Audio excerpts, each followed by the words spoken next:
All right, today we're going to be starting our final project for our eyes. So we've practiced eyes in our sketchbook. We've done a surreal eye together for Valentine's Day. Now we are going to make your version of your eyes based on your culture. So I'm using a big paper. If you're at school with me, you're going to have this paper horizontal and a cup. If you're at home, you might want to use a horizontal paper and something that's going to be the size of your iris. So if you're using a normal kind of computer paper, you might need something bigger than a quarter, but it's probably smaller than a cup. Okay, so take your horizontal paper and you're going to fold it hamburger style and then unfold it again.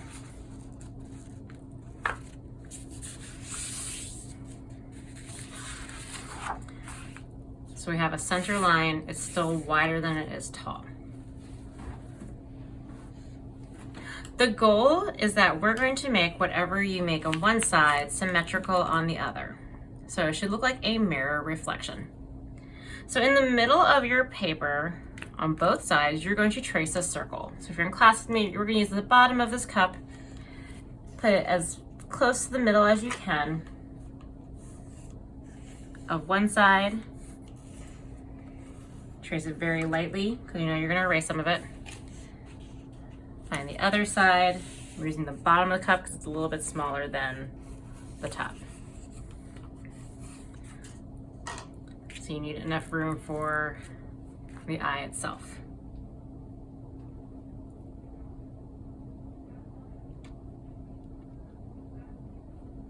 All right, you can go ahead and sketch the circle in the middle. You might decide later to make this not a circle. So just sketch a circle just so for placement.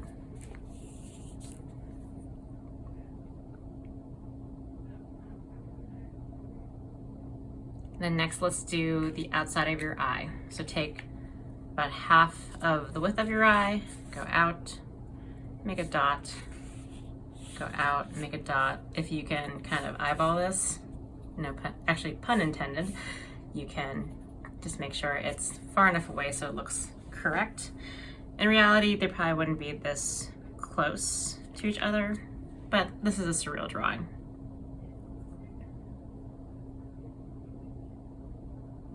So remember, unless you are bugging out, the top part of your eye will get cut off a little bit of the iris.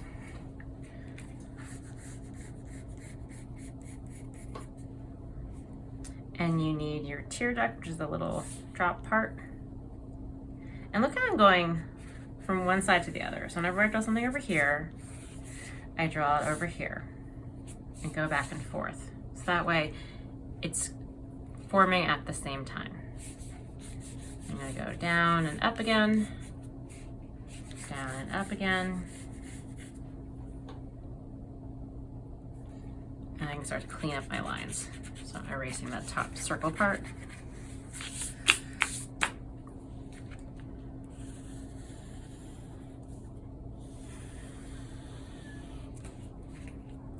And sometimes eyes are more curved up and then down. So remember, if your shape does not look like mine, that is okay.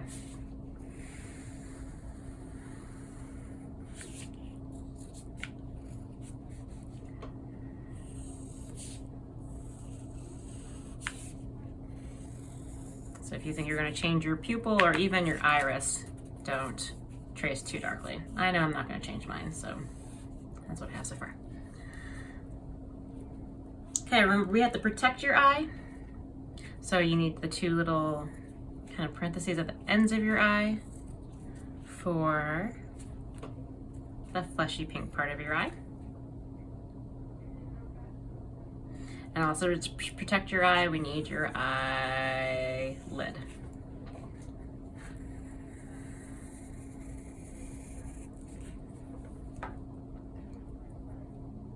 Once again, I'm doing one thing on one side, the same thing on the other. It should look like a mirror reflection. So it shouldn't be like a copy paste. If I put a mirror right here, you know, this would be the closest part to the middle, that would be the farthest away part to the middle.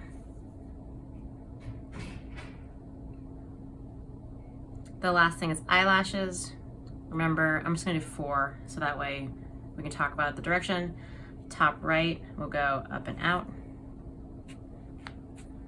So this way, since it's a mirror reflection, we'll go up and left. Top left will go up and this way.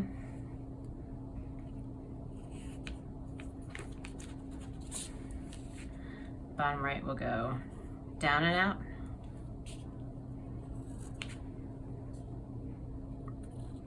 Bottom left will go down and out. So everything goes away from the center of the eye, and it will curve depending on what side of the eye it's on. So if you want to make this kind of looks like hands and feet on your eye, just to show you what direction those eyelashes will go in, go ahead and do that.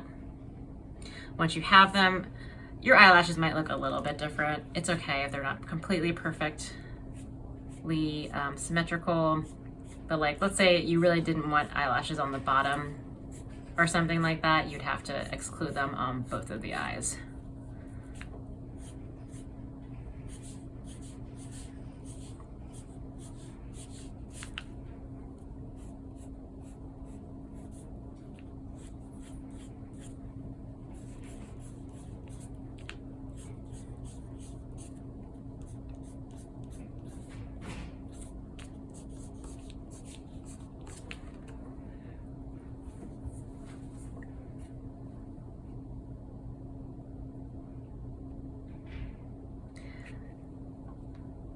All right, so that's what you have to do for this. What you do next, the only rule is that it needs to be a mirror reflection. So if you want to put eyebrows, remember the height of the iris you can see away from your eye is your eyebrow. So the height of the iris you can see away from the eyebrow.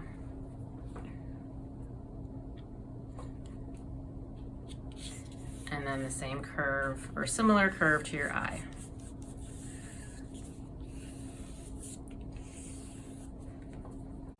All right, let's take a second to look at Minnie Evans' work again and start talking about how to divide and talk about how to make it look surreal.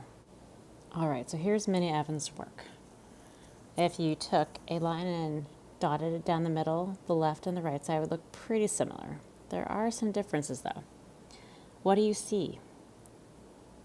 I see some things that are real, like leaves and eyes, but I also see a lot of shapes, a lot of areas of color and texture. So what we're going to do is we're going to divide around our eyes into different kinds of shapes that we can add images to later about us. So remember, this is how Minnie Evans showed her visions of animals and mythical creatures, and that's what she wanted to portray through her artwork. And we're going to do something similar in terms of how it's set up, but we're going to talk and draw about us. All right, so let me show you how to divide around your eyes. Your shapes can be different, so you might want to watch first and then decide how you want to do it. But you should, whatever you do on the left, you should do on the right as a mirror reflection.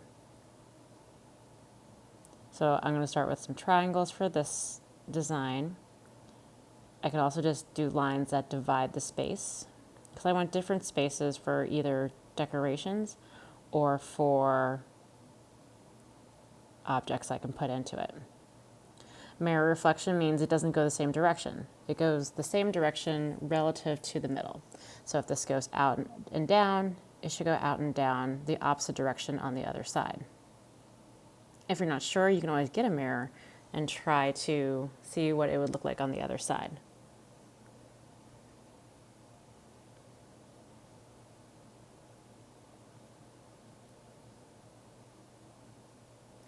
Your eyes are already symmetrical because your irises, your eye tear ducts are facing the same way.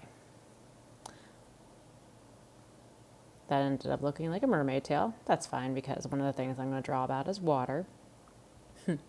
But see how I'm just connecting lines? So if I make one circle over, half circle over here, that starts at my other line, I have to make another half circle over here. One smaller that's closer to the middle, one smaller that's closer to the middle. I'm working back and forth. If I do something on one side, I do it on the other side as a reflection. That way I don't get lost with how to do my design. You can make this as complicated or as simple as you'd like, as long as there's some division of the space around your eyes, so that way you have different spaces for different things. You can even have floating shapes like this, as long as they are a reflection on both sides.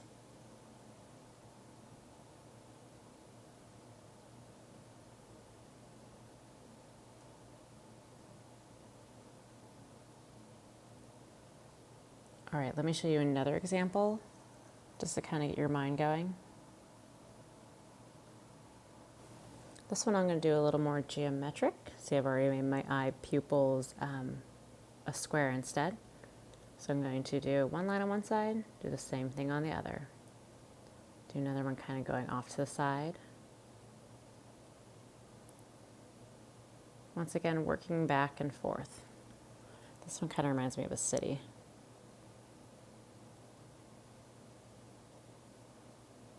So I'm making different spaces where I could put different things. Maybe one of these squares might end up the texture of my favorite food. Maybe one of these squares might end up just my favorite color. But I should have sections for different things that I could fill in later.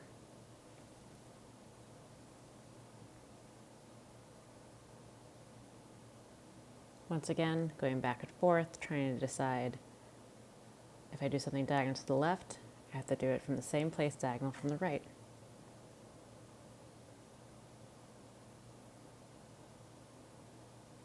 I'll show you one more example after this too.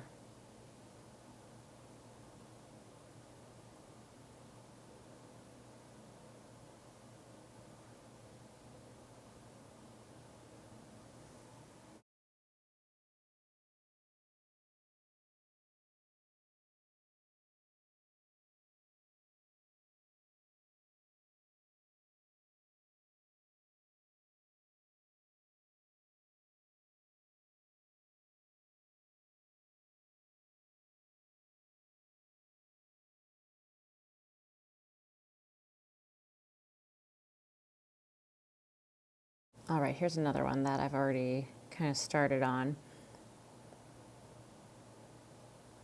And actually, this is the one I learned that I probably should do the division before doing fine details. So I did start with paintbrushes, but then I decided, you know what, I need a space for those paintbrushes. Somewhere where I'm going to maybe color it in rainbow or other kind of colors.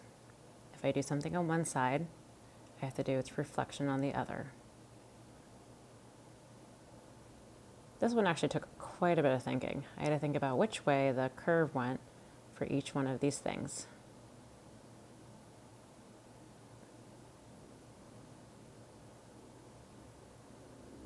Also, these shapes are totally random and kind of unplanned, so it's just coincidence that this kind of looks like a weird elephant jellyfish at the moment.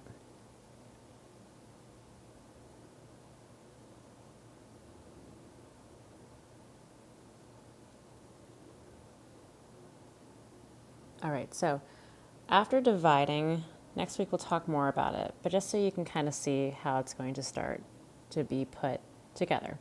So in each space, I'm going to do something later that represents me. So these are eventually going to be colored like American flags, still symmetrical on both sides. In the main kind of curl coming from the centers of my eye, I'm going to make that kind of look like an ocean. So remember that page that said My Culture in the front of your sketchbook or on your scrap paper? We're going to be using that as a starting point. Of course, if you don't have a ton of things on the front page, you can make things up as you go because, well, you know who you are and you know things about yourself that you could fill into these spaces. But once again, you would have to make them symmetrical. And you, of course, are drawing in pencil, thinking about how to do things that are easy to make symmetrical. This ocean design, I almost instantaneously regretting it, making it so complicated, but I decided to try to go through with it. So it definitely does not have to be this complicated, and you should keep in mind that everything I do on one side, I have to do the mirror reflection of the other. You do not have to start doing the designs this week, but this is just to show you kind of where we are going and what to expect next.